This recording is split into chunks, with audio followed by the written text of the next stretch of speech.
एक महिला अनजाने में अपने सामने रहने वाले पड़ोसी के प्यार में पड़ जाती है। उसे पाने की चाहत में हर रात जब वह अपनी प्रेमिका के साथ होता तो वह चुपचाप खिड़की पर बैठकर उसे देखा करती। लेकिन उसे यह नहीं पता था कि जिस पड़ोसी को वह हासिल करना चाहती थी वह भी बहुत समय से उसकी ओर आकर्षित था। अपनी पड़ोसन को पाने के लिए एक दिन उसने जानबूझकर अपना दरवाजा बंद कर लिया और जब वह लड़की वापस आ रही थी तो उसने ऐसा दिखाया जैसे चाबी अंदर भूल गई हो। एक मामूली झूठ से पड़ोसी आसानी से लड़की के कमरे में घुस गया। यह दोनों की पहली इतने करीबी मुलाकात थी। 2 साल तक एक ही जगह रहने के बावजूद उन्होंने कभी बात नहीं की थी। छोटी सी जान पहचान के बाद पड़ोसी को पता चला कि वह एक अविवाहित लेखिका है जो घर से काम करती है। पड़ोसी ने भी खुलकर बताया कि वह एक फोटोग्राफर है और वह भी अविवाहित है। उसने कहा कि पिछले दिन जो लड़की उसके कमरे में थी वह बस उसकी मॉडल थी और अगर मौका मिला तो वह लेखिका की मुफ्त में फोटो शूट कर सकता है। दोनों की हंसी मजाक में 2 घंटे बीत गए और तभी ताला खोलने वाला मिस्त्री आ गया। लेखिका के आसपास न होने का फायदा उठाकर फोटोग्राफर ने उसकी चाबी की नकल बना ली। लेकिन इस बात से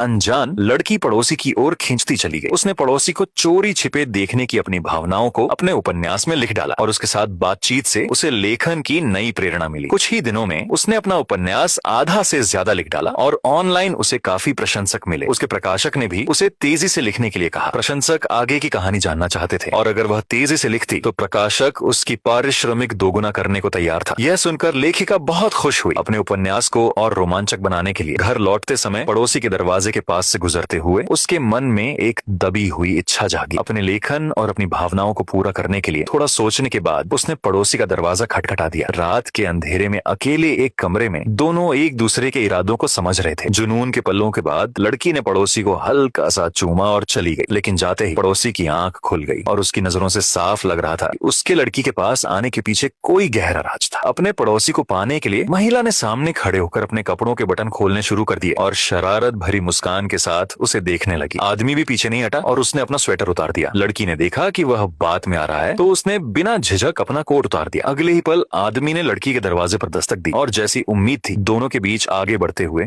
रोमांचक हालात बन गए। उसके बाद लेखिका होने के नाते वह जब भी समय निकाल पाती वह पड़ोसी के घर जाकर अपनी रचनात्मकता के लिए प्रेरणा लेती। लेकिन एक दिन जब वह प्रेरणा लेकर लौट रही थी अचानक एक अनहोनी हो गई। पड़ोसी के बिस्तर के नीचे उसे एक डिब्बा मिला जिसमें एक और सुंदर लड़की की तस्वीर थी। शुरू में उसने ज्यादा ध्यान नहीं दिया लेकिन उसे पता नहीं था कि जब वह दोस्तों के साथ बाहर खाना खा रही थी पड़ोसी एक कोने में छिपकर उसकी तस्वीरें खींच रहा था। इस बात से बेखबर लड़की जैसे ही घर पहुंची उसे पड़ोसी की ओर से एक डिब्बा मिला। उत्सुकतावश उसने उसे खोला तो देखकर वह सन्न रह गई। उसमें पड़ोसी द्वारा खींची गई उसकी निजी तस्वीरें थी। पड़ोसी का फोन आया तो उसने तुरंत काट दिया। हालांकि वह जानती थी कि वह एक फोटोग्राफर है लेकिन उसे लगा कि उसने उसकी निजता का उल्लंघन किया है। उसे समझ नहीं आ रहा था कि उसका उसके साथ घुलना मिलना सही था या गलत। दोनों अविवाहित थे और एक दूसरे की जरूरतों को पूरा कर रहे थे। लेकिन एक लड़की होने के नाते उसे लगा कि उसने अपना नुकसान किया है। अपने मन के उथल पुथल के बाद लेखिका ने पड़ोसी के पास आखिरी बार जाने का फैसला किया ताकि विदाई हो सके। अगले दिन उसने अपनी 2 करीबी सहेलियों को अपने और पड़ोसी के रिश्ते के बारे में बताया। लड़की की गर्दन पर निशान देखकर दोस्तों ने उसे सलाह दी कि वह उस पड़ोसी से दूर रहे। आखिरकार लड़की को उसके बारे में कुछ भी नहीं पता था। न वह कहाँ का रहने वाला था न ही उसने कहाँ पढ़ाई की थी। दोस्तों की बात सुनकर लड़की को भी लगा कि वह पड़ोसी सामान्य नहीं है और सुरक्षा की दृष्टि से उससे दूरी बनाना ही बेहतर होगा। सब कुछ समझने के बाद लेखिका ने अगले कुछ दिनों में पड़ोसी के फोन आने पर उसे अनदेखा करना शुरू कर दिया ताकि उससे दूरी बनी रहे। लेकिन 3 दिन बाद ही पड़ोसी ने फिर से उसका दरवाजा खटखटाया। लड़की ने काम का बहाना बनाकर पड़ोसी को मना कर दिया लेकिन वह जिद करता रहा कि वह उसके साथ चले। आखिरकार मजबूर होकर उसने कहा कि अगर काम जल्दी खत्म हो गया तो वह मिलने आ जाएगी। इस तरह उसने उसे टाल तो दिया लेकिन उसे नहीं पता था कि यह साधारण सा वादा उसके लिए एक बड़े संकट का कारण बनने वाला था। आगे की कहानी देखने के लिए फॉलो जरूर करें।